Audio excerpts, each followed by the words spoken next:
Hello students, have a nice day. In the fourth lesson, the rat trap Chuhedani. In this lesson, Selma Lagerlof has beautifully described the story of a vagabond who had naturally been thinking of his rat traps when suddenly an idea struck his mind that the whole world is nothing but a big rat trap. इस पाठ में लेखक ने एक घुमक्कड़ की कहानी को बड़ी सुंदर तरीके से, बड़े सुंदर ढंग से वर्णन किया है, जो अपने चूहेदान के बारे में सोच रहा है। तभी उसका दिमाग एक मस्तिष्क में एक विचार आता है और उसके दिमाग में बात आती है कि संसार सारा एक बड़ा चूहेदान है। किसान के 30 कार्नर उस घुमक्कड़ के लिए लालच है और बड़ा घना जंगल उसका चूहेदान है। वहीं पर तो फंसता है जाकर के। हम लेसन अब बताएंगे, आपको प्रोग्रेस करेंगे। शाम के समय एक लोहे के कारखाने में प्रवेश करता है, जहाँ पर वो उस कारखाने का मालिक गलती से उसे अपना पुराना मित्र, पुराना परिचित व्यक्ति समझ लेता है। मालिक की बेटी उसे अपने घर ले जाती है, जहाँ दिन के प्रकाश में मालिक अपनी भूल को स्वीकार करता, भूल को एहसास करता है और उसे तुरंत घर से बाहर जाने का आदेश देता है। लेकिन उसके पुत्री व्यवहार ने उसे बदल दिया। अतः इस कहानी में ये विचार क्लियर होता है, स्पष्ट होता है। आपसी समझ और प्यार से किसी मानव में आवश्यक अच्छाई को जागृत किया जा सकता है। यदि हम किसी व्यक्ति को स्नेह करते हैं, प्रेम करते हैं, उसको सही ढंग से ट्रीट करते हैं, व्यवहार करते हैं, उसमें परिवर्तन आ सकता है। और हम इसको सारांश बताने का प्रयास करूँगा। एक बार एक व्यक्ति है, वह तार से बने चूहेदान बेच रहा था। वह इन चूहेदानों को बेचकर थोड़ा बहुत धन कमा लिया करता था। एक रात वह बूढ़े व्यक्ति के साथ रुका। उस बुजुर्ग व्यक्ति ने उसके साथ अच्छा व्यवहार किया, लेकिन उस व्यक्ति ने उसके साथ क्या किया, उसने उसके 3 क्रोनर्स चुरा लिए। वह चोर था, चोरी किया था, सही मार्ग पर नहीं जा सकता था, इसलिए वह जंगल में रास्ता भटक गया। क्योंकि उसने हाईवे को छोड़ दिया था। हाईवे को छोड़ने के बाद he had decided that I have taken his 3 corners and so मैं वहाँ कहीं और जाके रास्ते में निकलूँ। वह रास्ता भटक गया। शाम के समय लोहे के कारखाने में घुस गया। उस कारखाने में के मालिक ने कारखाने का दौरा किया। मालिक ने उसे अपना पुराना परिचित मित्र पहचाना। मान लिया उसका पुराना मित्र था। उसने घर ले गया। दिन के प्रकाश उसने गलती का एहसास हुआ। इस तुरंत छोड़ने का निश्चय उसने किया, लेकिन उसके मालिक की बेटी थी ने क्रिसमस होने के कारण उसे घर पर ठहरने दिया। जीवन के प्रति चोर का दृष्टिकोण बदल गया। जो कुछ भी उसने पहले किया था उसके लिए पछता रहा था। हर व्यक्ति दुनिया में, चाहे जो व्यक्ति हो, पछताता है। जो हम करते हैं, जो हम करने वाले हैं, जो हम कर सकते हैं या जो हमने किया है, कर सकते नहीं, जो हमने whatever we have done in past, हम उसमें पछताते जरूर हैं। और जब पिता और पुत्र दोनों चर्च गए थे, तभी घुमक्कड़ भी घर से निकल गया, लेकिन वह उपहार के रूप में चूहेदान को छोड़ गया। उस चूहेदान से छोटी सी टिप्पणी नोट लिखा था और 30 कॉर्नर्स छोड़े थे। उसमें से लिखा 30 कॉर्नर्स को एक से किनारे रहने वाले बुजुर्ग को दे दें। अर्थात उसको पता था कि ये उससे हाई कांटेक्ट में है और उसको दे दें। हम इस लेसन को मैं पूरा बताने का प्रयास करूँगा, पूरी हिंदी आपको बताऊँगा, क्योंकि इंग्लिश तो आपके पास है ही। वर्तमान में बहुत सारी समस्याएं हैं। एक बार एक आदमी जो था, जो तार से बड़े चूहेदारों को बेच रहा करता था, इधर उधर घूमते हुए बेचता था। वह स्वयं उनको फालतू समय में, खाली समय में उस सामग्री से बनाया करता था, जहाँ वो छोटे मोटे स्टोर से मांग कर या बड़े फार्मों से मांग कर उसको बनाता था। पर फिर भी उसका यह व्यापार विशेष लाभदायक नहीं था। अतः उसे भीख मांगनी पड़ती थी और छोटी मोटी वह चोरी का सहारा भी लेता था, क्योंकि पापी पेट का सवाल है, ताकि वह जीवित रह सके। फिर उसके कपड़े फटे पुराने थे, उसके गाल चिपके थे और उसकी आंखों में भूख होने की गवाह थी। व्यक्ति की आंखें बताती हैं कि भूखा है, कि उसका पेट भरा हुआ है। कोई सोच नहीं सकता था कि दुखी और निरस जीवन में ऐसे आवारा को कैसा प्रतीत होता है, जो सड़क पर पैर घसीटता हुआ, प्लोडिंग शब्द यहाँ पर प्लोड आया था, घसीटता हुआ अपने गंभीर विचारों में डूबा रहता था। एक दिन यह आदमी एक विशेष दिशा में सोचने लगा, जो वास्तव में उसे मनोरंजन प्रतीत हुआ। वह स्वाभाविक रूप से अपने चूहेदानों के बारे में सोच रहा था, चूहे जो बेचा उसके बारे में सोच रहा था। अचानक उसके मस्तिष्क में विचार आया और विचार यह था कि संपूर्ण संसार है अपने देश, समुद्र और नगरों गांव सहित एक बड़े चूहेदान हैं, कहते और कुछ नहीं है, और लोगों को फंसाने के अपेक्षा उसके अस्तित्व का कोई उद्देश्य नहीं है। उस संसार धन दौलत, खुशियाँ, मकान और भोजन, गर्मी और वस्त्र प्रदान करता है, ठीक उसी प्रकार से चूहेदान पनीर और सूअर का मांस भी प्रदान करता है। हम जब किसी चूहे को फंसाते हैं तो उसे पनीर या सूअर के मांस को लगाते हैं, चूहा आता है, उसमें फंसता है, खाता है और फिर आगे वो उसकी कहानी दुनिया बदल जाता है। हम भी ऐसे फंसे हुए हैं, हम भी ऐसे ही फंसे हैं। हम एक्स्ट्रा के चक्कर में हमें जो भी थोड़ा बहुत लाभ देने की बात आती है, हम उसी के पास फंस के चले जाते हैं और फिर पूरे जीवन फंसे ही रहते हैं। और जैसे वह चारा स्पर्श करने का किसी प्रलोभन देता है, उसे बंद कर लेता है और तब प्रत्येक चीज़ समाप्त हो जाती है। इस जीवन में है क्या, हम में से कोई नहीं जानता है हम कहाँ से आए हैं, हम पिछले जन्म में क्या थे, हम इस जन्म में क्या कर रहे हैं, आगे हमारा क्या उद्देश्य है, हम क्या इसीलिए हम जीवन जी रहे हैं ताकि रोटी कपड़ा मकान को संभालते हुए और मृत्यु का वर्ण करें। ऐसा उद्देश्य हम में से कोई जानता ही नहीं अपने उद्देश्य को। We do not know the cheaper, a man does not know, we do not know the cheaper pitch of life. हम नहीं जानते हैं। संसार इसके ऊपर कभी वास्तव बहुत दयालु नहीं रहा, अतः इस प्रकार उसने बुराई सोचने के लिए उसने ऐसी खुशी दी जिसका वह आदि नहीं था।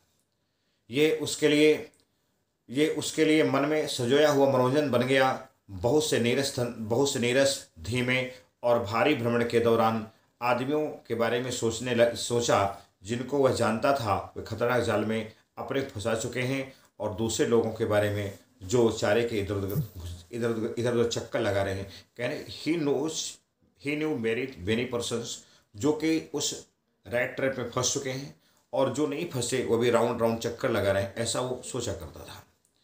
एक अंधेरी संध्या के समय जब सड़क पर धीरे धीरे भारी कदमों से चल रहा था, उसके दृष्टि सड़क पर अचानक एक किनारे जो ग्रे कॉटेज थी, स्लेटी रंग की, भूरे रंग जो भी कहेंगे, उस पर पड़ी।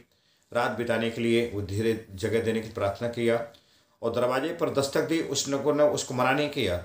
मना न करने के कारण थे कि वो भी अकेले ही था, आगे क्लियर करूँगा मैं।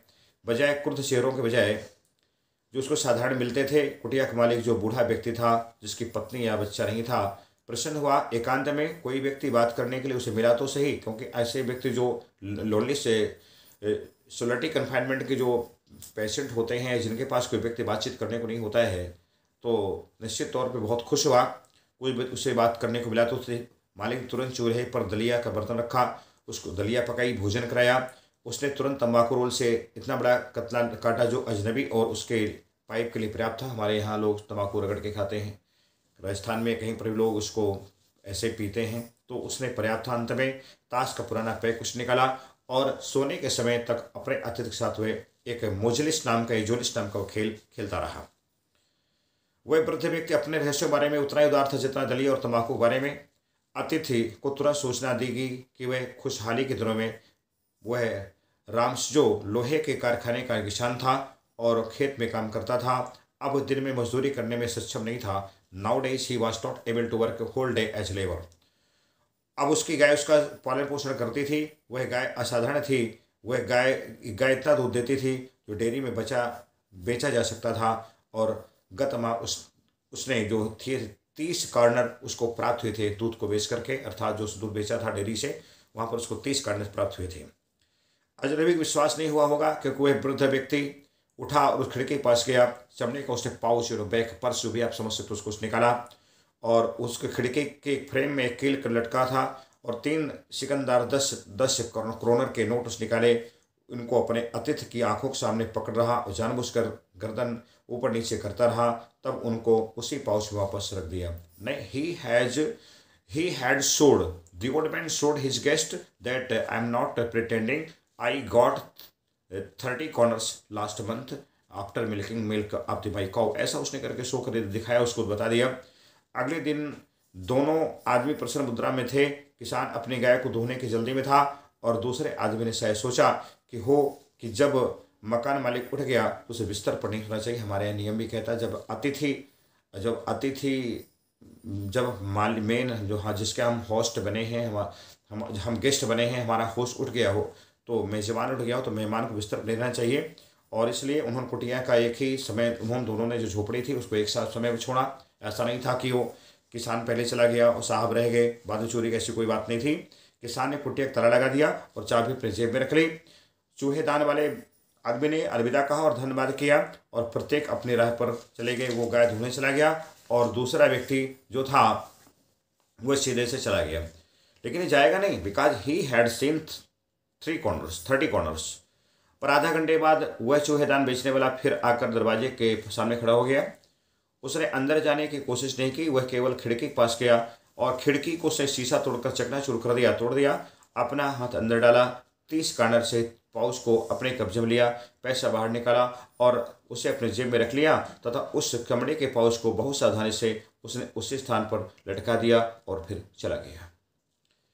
वह अपनी जेब में पैसा लेकर सड़क पर चलते हुए अपनी तुरंत बुद्धि पर बहुत प्रसन्न था। उस अपने स्मार्टनेस पर, बहुत ही होशियारी पर बहुत प्रसन्न था। वो उसने स्वाभाविक रूप से अनुभव किया कि पहली बात से जो हमें हाईवे पर नहीं चलना चाहिए और जंगल का रास्ता पकड़ना चाहिए। हमेशा चोरी यही करते हैं, चोरी करने के बाद हाईवे पर फॉलो नहीं करते, इधर उधर जाते हैं। पहले घंटों में कोई कठिनाई नहीं हुई, बाद के घंटों में जंगल बदतर बन गया और जंगल बड़ा था, चक्करदार था। उसने ये सुनिश्चित करने का प्रयत्न किया कि वह एक निश्चित समय जा रहा था, पर रास्ते बड़े विचित्र ढंग से थे, इधर मुड़े हुए थे। हम जब कभी जंगल विजिट करते हैं तो एक वहाँ हाईवे तो होता नहीं है, न किसी नगर पालिका कोई रचना होती है, न किसी पर कोई मार्ग होता है। एक गया फिर इधर उधर 2-4 हुए, ऐसे वहाँ पर थे। वह चलता रहा पर जंगल के किसी सिरे पर नहीं आ सका। अंत में उसने अनुभव किया वह जंगल के एक ही भाग में चारों ओर घूम रहा है। एकाएक उसे दुनिया और चूहेदान के बारे में विचार याद आए। अभी उसने कहा था कि कुछ तो फंस गए हैं, कुछ अभी जो नहीं फंसे वो चक्कर काट रहे हैं, लेकिन यहाँ पर वह स्वयं फंस चुका था। हम देखते हैं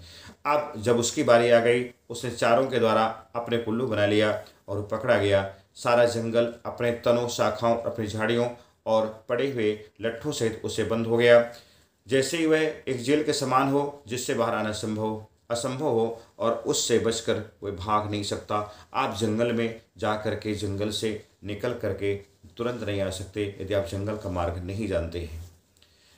दिसंबर के अंतिम चल रहे थे, अंधकार पहले ही जंगल पर छा रहा था। इससे खतरा बढ़ गया और उसका अंधकार और निराशा भी बढ़ गई। अब हमें पता हम जंगल विजिट पर हूँ, 12 बजे 1 बजे हमें कोई खास प्रॉब्लम्स नहीं होगी, लेकिन जैसे ही 2-3-4 बजता है, हम जंगल पे विजिट पे हैं, तो हमारी समस्या निराशा बढ़ जाती है और फिर हम फंस गए हूँ, भूल गए हूँ, अकेले हूँ और भी समस्या आती है। अंत में उसको बाहर निकलने कोई रास्ता नहीं मिला। वह ज़मीन पर गिर पड़ा। वह इतना थका हुआ था कि मानो वह ही हैड डाइड, शायद वो मर गया था। वह सोच रहा था कि उसके अंतिम क्षण आ चुके थे और जैसे उसने अपना सिर भूमि पर रखा, उसने एक आवाज़ सुनी। ऐसा नहीं होता कि हम बिल्कुल मरने वाले थे फिर भी अंतिम शब्द संघर्ष करने का प्रयास करना चाहिए। उस संघर्ष करने का प्रयास किया, कठोर लगातार पीटने की आवाज़ सुनी। इसमें कुछ संदेह नहीं था कि वह क्या है। वह उठा, उसे सोचा वह लोहे के कारखाने हथौड़े के प्रहार हैं। बुद्धिमान व्यक्ति है, होशियार व्यक्ति है और उसने ऐसा सोचा। उसके पास लोग भी होने चाहिए, जब वहाँ से आवाज़ें आ रही हैं तो पीपल भी होंगे, कॉन्शियस, बहुत सीधी सी बात है। उसने अपनी पूरी शक्ति बटोरी, उठा और आवाज़ की दिशा में लड़खड़ाता हुआ चल दिया। ही वॉज स्ट्राइक, वो सीधे से लड़खड़ाता हुआ जा रहा था उधर जहाँ से वह आवाज़ें आ रही थी। रॉम्स जो आयरन वर्क्स जो बंद पड़ा है, कुछ दिनों पहले ही बहुत बड़ा कारखाना था। उसमें अयस्क से लोहा अलग करने वाला कारखाना, सरिया बनाने वाला कारखाना, मिस्त्री खाना थे। ग्रीष्म में बहुत भार से लदे लदे जो बहुत से बैलगाड़ी हुआ करती थी और पटेला नहर में फिसलते थे, जो चारों ओर घूम से घिरी हुई झील में आते थे। और सरत में कारखाने के पास वाली सड़कें कोयले की धूल से काली पड़ जाती थी, जो बड़े बड़े लकड़ी के कोयलों के क्रेटों में छन कर नीचे जो डलियाँ होती थी कोयला लेके जाते थे, वहाँ से डलिया में ले जाओ, किसी से लेके जाते थे, जो कोयले की राख होती छन छन करके सड़कें काली हो जाया करती थी। इसको बताने को प्रयास कर रहा है। क्रिसमस से पहले एक लंबी अंधेरी संध्या में एक लोहार मिस्त्री और सहायक अंधेरे मिस्त्री खाने में भट्टे के निकट कच्चे लोहे की प्रतीक्षा कर रहे हैं, जो आग में रखा हुआ था। आहरण पर रखने के लिए तैयार था, ढलाई के लिए वो तैयार था। उसमें से एक थोड़ी देर बाद उस धधकते हुए लोहे की लंबी सलाख से हिलाने के लिए उठता था और कुछ ही क्षणों में वापस आ जाता था। पसीने की बूंदें उसके पास टप टप टप टपकती रहती थी। वो बहुत गर्मी थी। यद्यपि रिवाज के अनुसार वह कुछ नहीं पहनता था सिवाय लंबी कमीज और लकड़ी के जूतों की जोड़ी के। मिस्त्री खाने में हर समय बहुत सी आवाज़ें सुनाई देती थीं, बड़ी धौंकनी कराहने की आवाज़ रहती थी और जलता हुआ कोयला छिटकता था। जो फायर बॉय बेलचे से भट्टी के मुंह में लकड़ी का कोयला डालता था, उसमें बहुत अधिक लड़खड़ाने की आवाज़ होती थी। बाहर बाहर पानी के झरने दहाड़ते थे। तेज उत्तरी हवा ईंटों की टाइल्स वाली छत पर पड़ने वाली इस वर्षा को चाबुक की तरह पीटती थी। शायद इस शोर के कारण लोहार ने उस आदमी को नहीं देखा जिस दरवाज़ा खोला और मिस्त्री खाने में अंदर आया। अब तक वह भट्टी के बहुत निकट नहीं आ गया। वो नहीं अंदर आया जब तक वो भट्टी के बहुत निकट नहीं आ गया, तब तक उस जो व्यक्ति बैठे थे उसने उस पर कोई ध्यान ही नहीं दिया। निश्चित रूप में ये कोई असाधारण बात नहीं थी। आवारा लोगों को घूमते घूमते रात्रि काटने के लिए कोई बेहतर जगह मिले वे मिस्त्री खाने को आकर्षित हो जाते थे। रात में हम जंगल में कहीं पर हैं, हमें कुछ भी मिले, किसी भी प्रकार का स्थान मिले, हम वहाँ पर रात काटने के लिए, हम वहाँ रात बिताने के लिए बाध्य होंगे, कामपिल होंगे। केले काले शीशों से निकलता प्रकाश उन्हें अपनी ओर खींच लेता था। वे आगे आग के सामने अपने को तापने के लिए चले जाते थे। लोहारों ने घुसपैठियों की ओर सरसरी और बिना किसी रुचि की दृष्टि डाली। वह घुसपैठिया वैसे दिखाई देता था जैसे उस तरह के लोग समानते दिखाई देते थे। समानते वो, अब आप समझ, काम क्या करता था, चोरी करता था, चूहेदानी बेचता था, तो कोई बहुत इंपॉर्टेंट व्यक्ति तो था नहीं। इस प्रकार लंबी दाढ़ी, गंदे गंदे फटे पुराने कपड़े, उसकी छाती पर कुछ चूहेदानों का गुच्छा लटक रहा था। उसने ठहरे को मांगी और लोहार मास्टर ने सिलाकर गर्व से चमक प्रकट की। उसके बाद साथ एक शब्द भी नहीं बोला। आवारागढ़ ने भी कुछ नहीं कहा। वह बातें करने के लिए तैयार के लिए नहीं आया था, वह पर केवल स्वयं को तापने और सोने के लिए आया था। Anyhow he wanted to pass then his night there, इसलिए वहां पर आया था। उन रामसेज लोहे का कारखाना एक बहुत प्रसिद्ध लोह व्यापारी ने खरीद लिया था, जिसकी महानतम महत्वाकांक्षा बाजार में अच्छा लोहा भेजने की थी। और वह रात और दिन दोनों समय देखता था कि कार्य अधिक से अधिक हो, जो संभव होना चाहिए। और इस क्षण मिस्त्री खाने में रात के निरीक्षण पर वह आया था, अर्थात वह अपनी नाइट, जो उसको कहते हैं हम, गश्त ड्यूटी, उस पर आया हुआ था। स्वाभाविक रूप से पहली चीज जो उसने देखी वह लंबा व्यक्ति जो फटे पुराने कपड़े पहने हुए भट्टी कितने निकट सरलता से घुसाया था। कुछ गीले फटे कपड़ों को से भाप उठ रही थी, पसीना युक्त था, थका था, परेशान था। लौह व्यापारी ने लोहारों का उदाहरण नहीं अपनाया जिन्होंने अजनबी को देखकर अपने अपमान की बात समझी थी। अभी आपने देखा 1 मिनट पहले कि लोहारों ने उस पर had not taken any kind of interest, उसको देखा, सामान्य बात थी, कोई बात नहीं, ऐसा कहते उसने। उसके वह उसके निकट गया, उसने बहुत ध्यान से देखा, तब उसका एक और लटका हुआ हेड उतारा ताकि उसे अंधेरे उसके चेहरे को बेहतर ढंग से देख सकें। चूहेदान वाले आदमी ने रामसूज लोह व्यापारी को पहले कभी नहीं देखा था और वह यह भी नहीं जानता था उसका नाम क्या है, पर उसको यह सूझा कि वह सज्जन मुझे अपने पुराना परिचय समझता है, तो शायद उसने कुछ क्रॉनर दे दे। अतः वह नहीं चाहता था कि फौरन उस पर सज्जन के भ्रम को दूर कर दें। वो तो जो आया था उसका व्यापारी जो मालिक था वो तो थोड़ा डाउट में गया, लेकिन वो जो ही जानबूझ कर डाउट में गया, हो सकता है उसको कहीं ना कहीं कुछ लाभ मिल जाए। उसने कहा, हाँ, ईश्वर जानता है कि दुर्भाग्य ने मुझे कुचल दिया है। लो व्यापारी ने कहा, तुम्हें सेना से त्यागपत्र नहीं देना चाहिए, वही गलती की। यदि मैं उस समय नौकरी में होता तो ऐसा नहीं, कभी नहीं होता। ठीक है, अब अस्वाभाविक रूप से तो मेरे साथ चलोगे। अब कोई बात नहीं है। अब ऐसा लग रहा है जैसे उसको पूरी तरह पहचान लिया था, यद्यपि उस निश्चित नहीं था कि वो कौन था, लेकिन फिर भी मैनर हाउस जाना और मालिक द्वारा अपने पुराने सैनिक साथी की तरह स्वागत पाना अगर को अच्छी नहीं लगा। बिल्कुल भयभीत दिखाई दे उसने कहा, मैं ऐसा सोच भी नहीं सकता। अब उसको मन में लगता है कि मैं तो वास्तव में गलती कहीं न कहीं कर रहा हूँ। उसने त्रिस कनार के बारे में सोचा।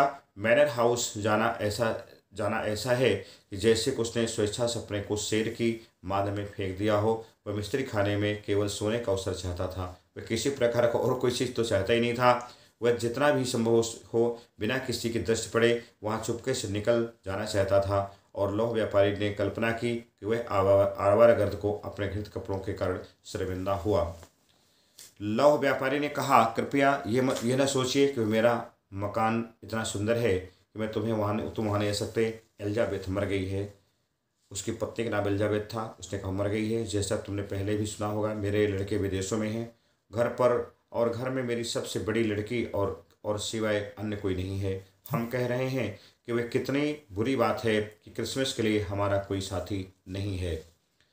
आप मेरे साथ चलिए और क्रिसमस के भोजन को खाने में सहायता कीजिए। हम त्यौहार है क्रिसमस का, उसमें चलिए।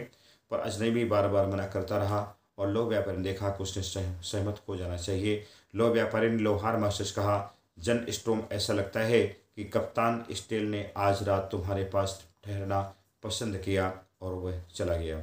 जब वह एक्चुअली गया नहीं, जो आपका चूहे बेचने वाला है, चोर है, थीप है, क्या कहेंगे, उसके साथ नहीं गया। जब वह गया, वह अपने मन में हंसा और लोहार जो उसे जानता था, उसे अच्छी प्रकार समझता था, समझ गया कि उसने अपना अंतिम शब्द नहीं कहा है। आधा घंटे से अधिक नहीं हुआ, उससे पहले मिस्त्री खाने के बाहर गाड़ी की पहियों की आवाज़ सुनाई दी और एक नया अतिथि आया। इस इस समय लौह व्यापारी नहीं था। इस समय उसके अपने लड़के को भेजा था, स्पष्ट रूप से यह आशा करते हुए कि उस समय लौह व्यापारी के से बेहतर किसी को रजामंद करने की शक्ति थी। वो उसने विश्वास किया कि ठीक, हम व्यक्ति मेरे पास तो साथ तो नहीं आया, लेकिन उसने अपनी बेटी को भेजा कि वो उस बेटी के साथ जरूर आ जाएगा। वह अंदर गई। उसके पीछे एक और नौकर आया जिसकी बाह पर एक रोएदार कोट था।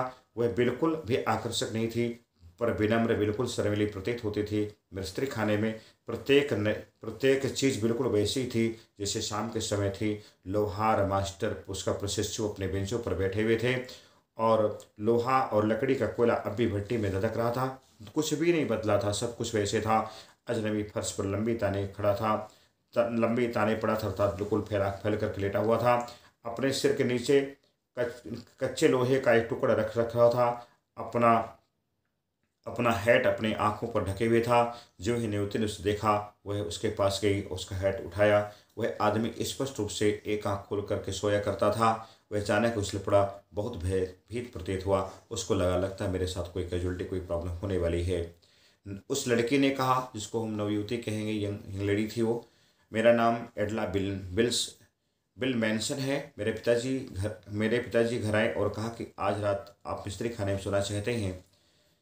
तब मैंने आने को और अब आपको घर ले जाने की अनुमति मांगी। कप्तान, मुझे बहुत खेद है कि आप ऐसा कठिन जीवन बिता रहे हैं। उस युवती ने अपनी भरी आंखों से करुणा से अजनबी को देखा। तब उसने देखा कि अजनबी घबराया हुआ है।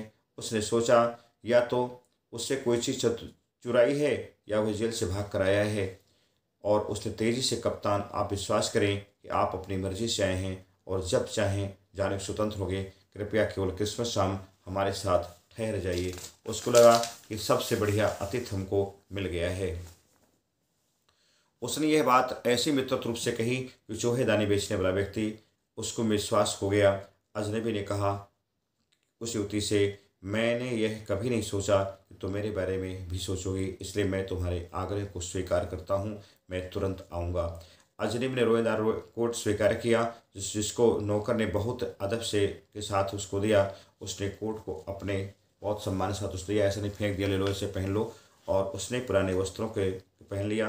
बाहर खड़ी गाड़ी तब तक नेवती के पीछे पीछे गया। उसने आश्चर्यचकित लोहारों की ओर दृष्टि भी नहीं डाली। लेकिन जिस समय वह मैनर हाउस के लिए सवार होकर जा रहा था, उसने बुरे विचार महसूस किए। उसने सोचा कि मैंने शैतान के कहने से उस किसान का पैसा क्यों चुराया। अब मैं जाल में फंस गया हूँ और उसके बाहर कभी नहीं निकल पाऊंगा। उसने इस जंगल में भी यही बात सोची थी कि मैं जाल में फंस गया हूँ। अब अभी सोच रहा है कि मैं जाल में फंस गया हूँ। अगले दिन क्रिसमस की संध्या थी।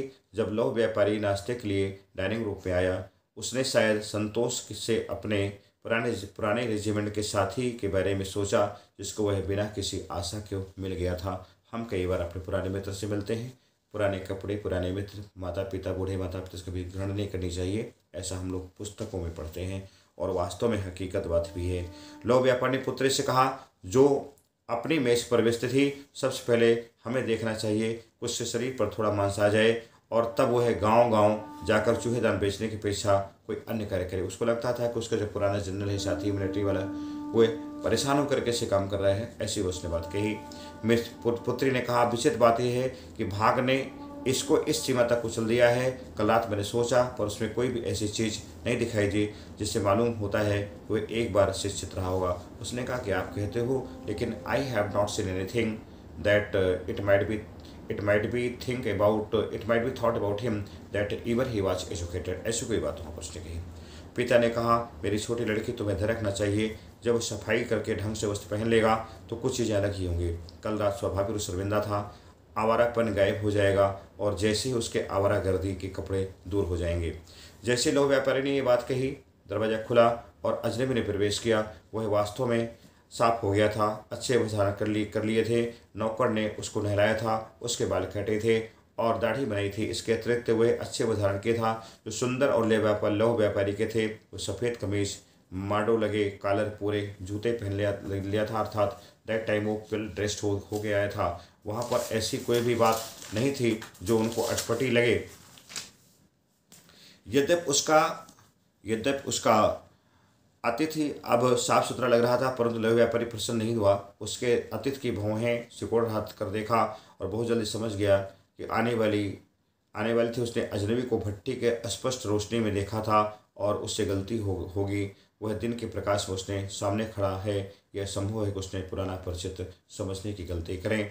वह दहाड़ा, इसका क्या अर्थ है? अजनबी ने अपनी भावनाएं छिपाने के लिए प्रयत्न नहीं किया। उसने एकदम समझ लिया कि सांस को समाप्त हो गई है। आतिथ्य ने कहा, श्रीमान जी, ये मेरा दोष नहीं है, आप मुझे पहचान गए, मेरा दोष नहीं है। मैं गरीब बिसाती होने के अलावा और कुछ भी होने का बहाना नहीं किया। मैंने यही प्रार्थना की, मुझे मिस्त्री खाने में रहने दीजिए, पर अभी कोई हानि नहीं हुई है। सबसे बुरा यही हो सकता है कि मैं अपने फटे पुराने कपड़े पहन लूँ और यहाँ से चला जाऊँ। आप परेशान मत होइए। थोड़ा झिझकते हुए व्यापारी ने कहा, जो कुछ ठीक तो नहीं है, तुम्हें यहाँ मानना पड़ेगा और मुझे आश्चर्य नहीं होगा कि पुलिस वाला इस मामले में कुछ कहेगा। आरावागर एकदम आगे बढ़ा और मेज पर अपनी मुट्ठी को ऐसे मारी, पटका। उसने ऐसे किया। उसने कहा, श्रीमान लौह व्यापारी, मैं आपको बताऊंगा चीज़ें कैसी हैं। यह सारा संसार एक बड़े चूहेदान है। वही बात उसने रट रखी थी 12 वर्ष के रहे। इसके अतिरिक्त और कुछ नहीं है। सब अच्छी बात चीज़ें जो आपको प्रदान की जाती हैं कुछ नहीं है सिवाय पनीर के कठोर खोल और सुअर के मांस के टुकड़ों के, जिनका प्रयोग एक गरीब आदमी को फंसाने के लिए, मुसीबत डालने के लिए, घसीटने के लिए किया जाता है। और यदि पुलिस आती है और मुझे इसकी सज़ा के लिए जेल में डाल देती है, श्रीमान लौह व्यापारी, आपको याद रखना चाहिए, एक दिन आ सकता है कि आप स्वयं सुअर के मांस का एक बड़ा टुकड़ा लेना चाहेंगे और आप भी जेल में ही पकड़े जाएंगे। लौह व्यापारी हंसने लगा। भले मेरे साथी, ये बात इतनी बुरी तरह क्यों नहीं कही गई? शायद इस क्रिसमस की संध्या को पुलिस की बात छोड़ देते, परंतु तुम जितने जल्दी कर सकते हो यहाँ से बाहर भाग जाओ, क्योंकि मैंने गलती तुम पहचानने में की थी, लेकिन अब मैं तुम्हें पहचान गया हूँ, अब आपको बाहर जाना पड़ेगा। उसने ऐसी बात कहने का प्रयास किया, पर ठीक है। जैसे ही आदमी दरवाज़ा खोला, लड़की ने कहा, मेरे विचार से उसे आज हमारे साथ ठहरना चाहिए। मैं नहीं चाहती कि वह जाए। और यह कहकर रुक गई, दरवाज़ा बंद कर दिया। पिता ने कहा, तुम यह क्या कर रही हो? लड़की बहुत शर्मिंदा हुई, वहाँ पर खड़ी रही। उसने जानती नहीं थी कि उसका उत्तर क्या दिया। उस दिन प्रातःकाल वे बहुत प्रसन्न लग रही थी। वो सोचा कि वह आज उस गरीब, भूखे, दुर्भाग्यशाली व्यक्ति के लिए चीज़ें बनाएगी, जैसा कि उस पिता ने कहा था कि हम मेरे साथ वो काम करने वाला पुराना कोई जनरल है, ऐसी उसने बात कही थी। वह घर के व्यक्तियों के लिए क्रिसमस की भावना से खाने पीने की चीज़ें बनाएगी। उसके मस्तिष्क विचार एकदम नहीं निकल सका और यही कारण था कि वह आवारा के लिए हस्तक्षेप कर रही थी। हम छोटे बच्चे जल्दी किसी बात को निकाल नहीं सकते हैं। उस युवती ने कहा, मैं इस अजनबी बारे में ये सोच रही हूँ, पूरे वर्ष ये चलता ही रहता है और शायद ही पूरे देश को कहीं कोई स्थान मिले। उसका स्वागत किया जाता है और उसे घर जैसा आराम मिलता है। जहाँ कहीं भी वह जाता है उसको भगा दिया जाता है। उसको सदैव डर बना रहता है कि गिरफ्तार न हो जाए, उसके लिए जिरह न की जाए।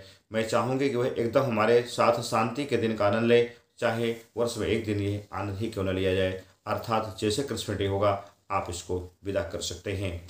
लौह व्यापारी ने अपनी दाढ़ी में कोई बात चुपके से कही जो कि सुनाई नहीं पड़ी। वह अपनी लड़की का विरोध नहीं कर पाया। लड़की ने कहा, स्वाभाविक रूप से गलती हुई है, पर मैं नहीं सोचती कि उसमें एक मानव को जिसने हमने यहाँ बुलाया, और हमने तो उसको इनवाइट किया, तो बेचारा आ भी नहीं रहा था, हमने उसको बुलाए हैं, जिसको उसने क्रिसमस की खुशी में भाग लेने का वचन दिया और यहीं से भगाना चाहिए।